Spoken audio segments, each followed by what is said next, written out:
Good morning, everyone. I know it's a bit later than it normally is on this time of day, but I was up sick as a dog all night, and I even called in to work. My wife told me I didn't need to do a verse today, but I haven't missed one since it started. And the things of God are above the things of man.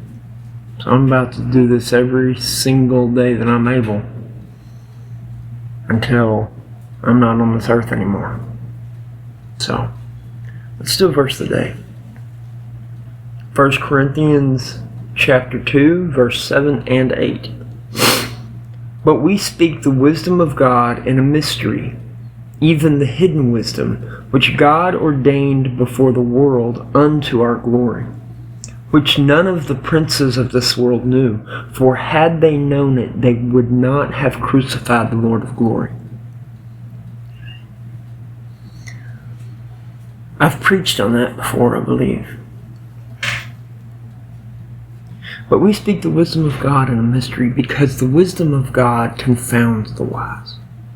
You've heard him saying God confounds the wise, but he does in fact confound the wise because the wise is of the flesh. Wise men, scientists are the big ones these days. In fact, me and Jason were just talking about it the other day.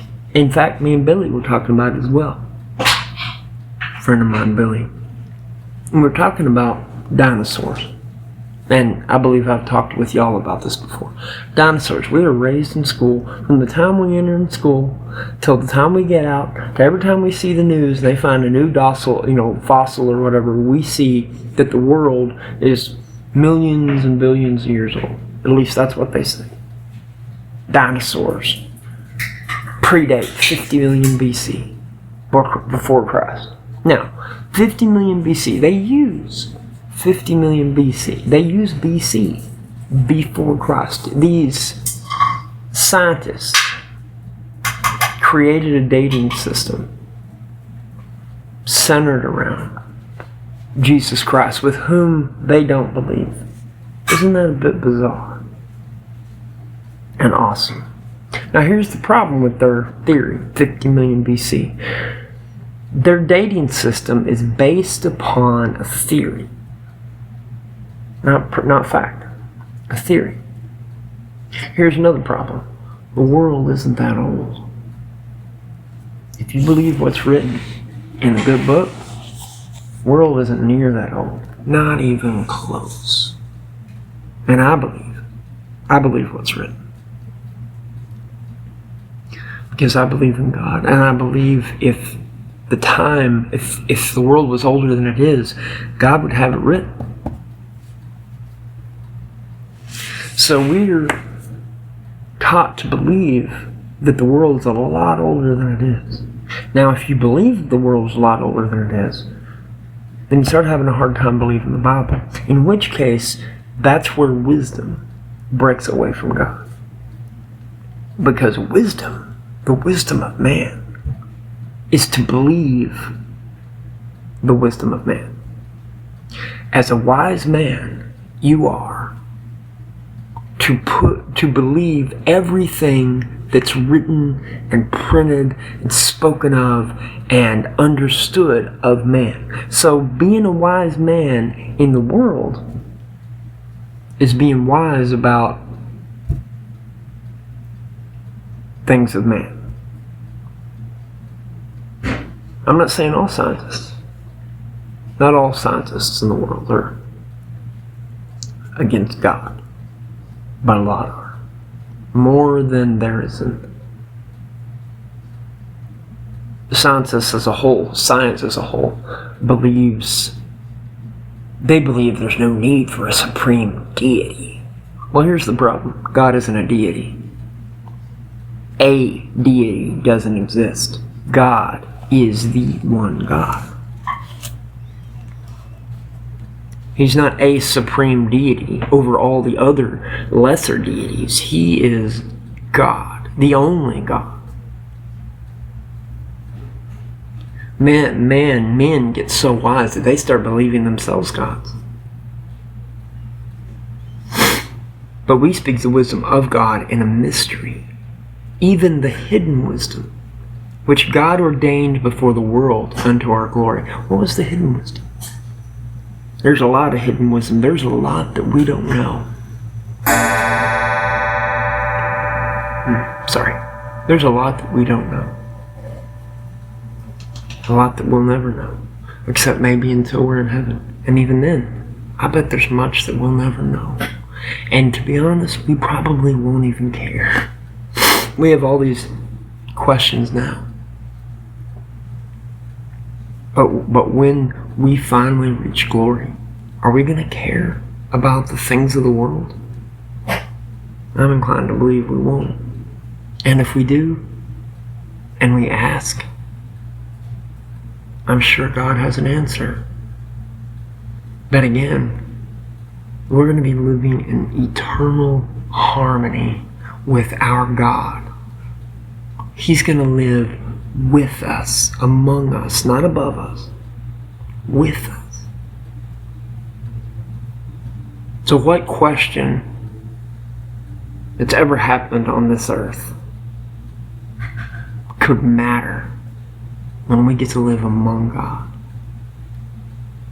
which none of the princes of this world knew, for had they known it, they would not have crucified the Lord of glory. Now, which none of the princes of this world knew.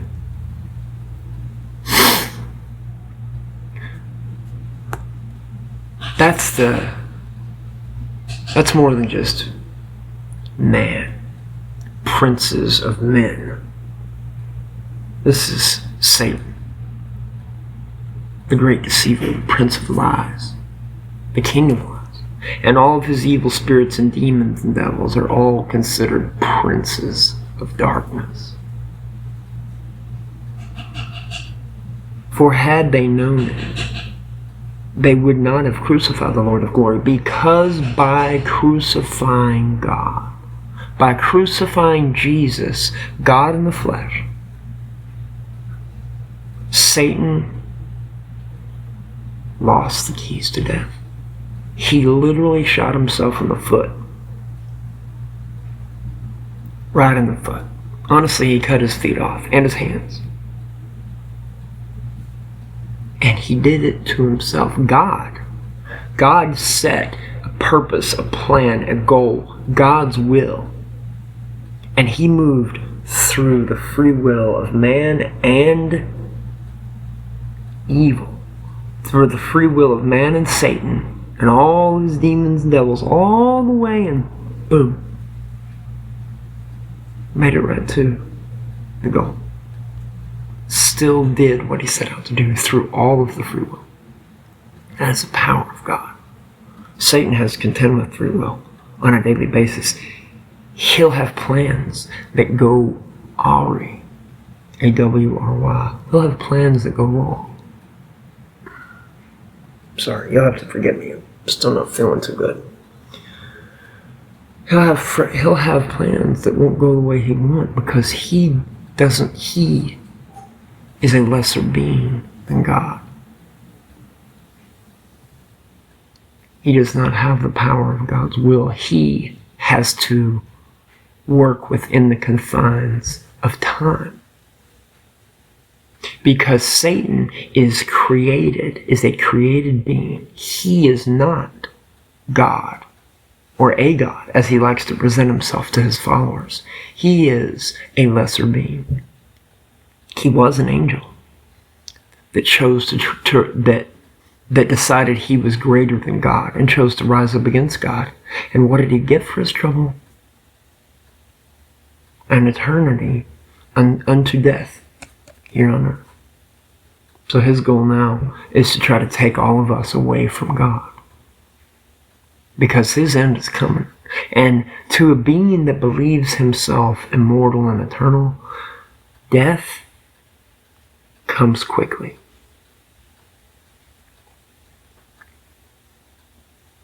But we speak the wisdom of God in a mystery, even the hidden wisdom which God ordained before the world unto glory. I hope everyone has a wonderful day. And I hope when you see me tomorrow, I'm bright-eyed and bushy-tailed and feeling 100% again. I hope that your day is amazing. God bless you.